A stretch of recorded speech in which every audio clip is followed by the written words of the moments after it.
अस्सलामुअलैकुम, welcome to conflict card रात। Chinese officials की तरफ से एक नया पेंडोरा बॉक्स खोल दिया गया है और ये पेंडोरा बॉक्स कवर करता है जेट एंड सी एयरक्राफ्ट को जो पाकिस्तान एयरफोर्स की सर्विस में है और 7 मई 2025 के क्लैशेस को। वैसे तो 7 मई 2025 के क्लैशेस पर हम बहुत ज्यादा बात कर चुके हैं, तो मैं उस पूरी स्टोरी को रिपीट नहीं करूंगा कि कौन से 8 जहाज इंडिया के गिरे, ब्ला ब्ला ब्ला। उस पर बहुत ज्यादा बात हो चुकी है। रिसेंट चाइनीज मीडिया प्लेटफॉर्म पर चाइना के एक एनालिस्ट हैं जिनका नाम है बेनजी। ये KLJ-7A जेट एंड सी, उसके बाद चाइना के मल्टीपल रेडार सिस्टम्स और दूसरे स्टेशंस पर, और अब बेसिकली चाइनीज स्टेट मीडिया पर एज एनालिस्ट काम भी कर रहे हैं और चाइनीज एविएशन इंडस्ट्री के साथ इससे पहले वो काम कर चुके हैं, वो ऑलरेडी मैं आपको बता चुका हूँ। यहाँ उन्होंने क्लेम किया है कि मई 2025 के जो क्लैशेस थे उसमें नॉर्मली ये समझा जाता है कि पाकिस्तानी जेट एंड सीज ने PL-15 मिसाइल्स फायर किए। देन पाकिस्तान के जो एवेक्स थे उन्होंने इसे गाइड किया, साफ 2000 एवेक्स यूज किए जा रहे थे। बट जो चाइनीज एनालिस्ट ने बात की है वो ZD की 3 एवेक्स की है जिसे कराक्रम ईगल कहा जाता है। तो उसके बारे में मैं क्लियर कर दूं कि वो ऑलरेडी पाकिस्तान रिटायर कर चुका है। अब उन्हें इलेक्ट्रॉनिक वॉरफेयर के तौर पर यूज किया जाता है, उन्हें मॉडिफाई करके ट्रांसपोर्ट एयरक्राफ्ट के तौर पर यूज किया जाता है, वो क्लियर नहीं है।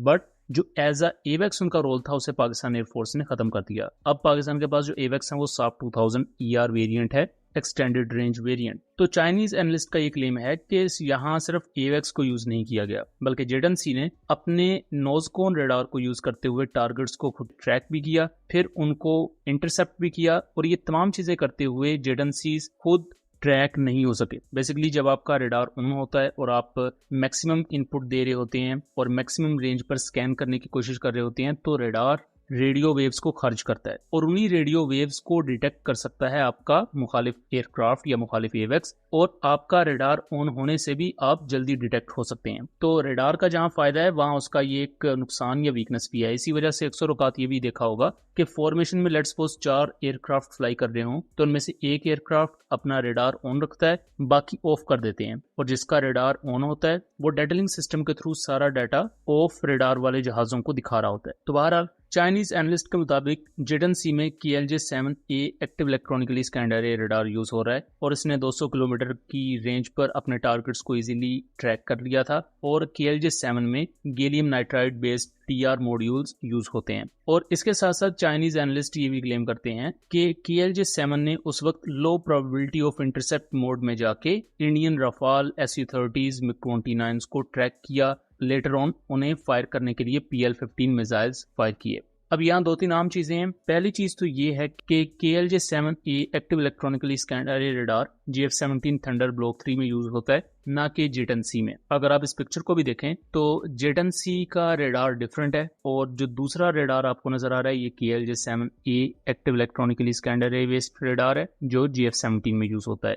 तो ये चीज क्लियर होनी चाहिए कि जेट एंड सी में KLJ-17 रेडार यूज होता है। सो मे बी चाइनीज स्टेट के रूल्स एंड रेगुलेशंस को फॉलो करने की वजह से उन्होंने जेट एंड सी के रेडार को पॉइंट आउट करने की बजाय ओवरऑल KLJ-7A रेडार का नाम ले दिया। बट बहरहाल यहाँ जेट एंड सी के रेडार ने LPI मोड को यूज किया जिसे लो प्रोबेबिलिटी ऑफ इंटरसेप्ट मोड कहा जाता है। लो प्रोबेबिलिटी ऑफ इंटरसेप्ट मोड में आपकी मैक्सिमम डिटेक्शन रेंज कम हो जाती है, बिकॉज LPI मोड क्या होता है कि आप लो फ्रीक्वेंसी वेव्स को खारिज करते हैं। लो फ्रीक्वेंसी वेव्स से क्या होता है कि आप अपने टारगेट को ट्रैक कर लेते हैं लेकिन उससे आप खुद ट्रैक नहीं हो सकते, यानी कि एनिमी तक जब वो सिग्नल पहुंचेगा तो वो उस हद तक निस्बतन वीक सिग्नल हो चुका होता है और एनिमी उसको कैच करके आपकी पोजीशन नहीं पता कर सकता। सो इस वजह से लो probability of interception mode limited हद तक आपको स्टेल्थ प्रोवाइड करता है, लेकिन इसका एक नुकसान ये है कि आप फिर ट्रैकिंग मैक्सिमम रेंज तक नहीं कर सकते बिकॉज सिग्नल ऑलरेडी थोड़ा सा वीक हो चुका होता है। तो स्टिल अगर इस चीज को देखा जाए तो GF-17 ब्लॉक 3 का KLJ-7A रेडार मैक्सिमम 170 से 200 किलोमीटर तक की रेंज प्रोवाइड करता है अपने 1000 TR मॉड्यूल्स के साथ। अगर jet and C LPI mode में भी 200 किलोमीटर की रेंज पर ट्रैक कर पा रहा था और टारगेट्स को डेजिग्नेट कर पा रहा था और उन पर मिसाइल फायर करने की पोजीशन में था, तो इट मींस कि इसकी जो मैक्सिमम रेंज है वो 250 से 300 किलोमीटर के दरमियान है, जो इसे KLJ-7A रेडार से बहुत ही ज्यादा सुपीरियर बनाती है। फिर यहाँ तीसरी अहम चीज ये है कि जेटन सी का रेडार और इवन KLJ-7A ये गैलियम नाइट्राइड बेस्ड मॉड्यूल्स को यूज करते हैं, जबकि इंडिया के रफाल में RBE-2 ऐसा रेडार यूज होता है जिसमें gallium arsenide based TR modules use होते हैं। अब इन दोनों TR मॉड्यूल से क्या फर्क पड़ता है? तो बेसिकली जब हम रेडार की परफॉर्मेंस को एनालाइज करते हैं तो उसमें TRP यानी कि टोटल रेडिएटेड पावर और इनपुट को देखा जाता है। अब लेट्स सपोज आपके रेडार में 1000 TR मॉड्यूल्स हैं, तो आपका रेडार 5 से 15 किलोवाट के दरमियान की पावर रेडिएट करेगा, और रफाल के रेडार में 850 से कुछ ज्यादा TR मॉड्यूल्स होते हैं। फिर यहाँ एक दूसरी चीज आती है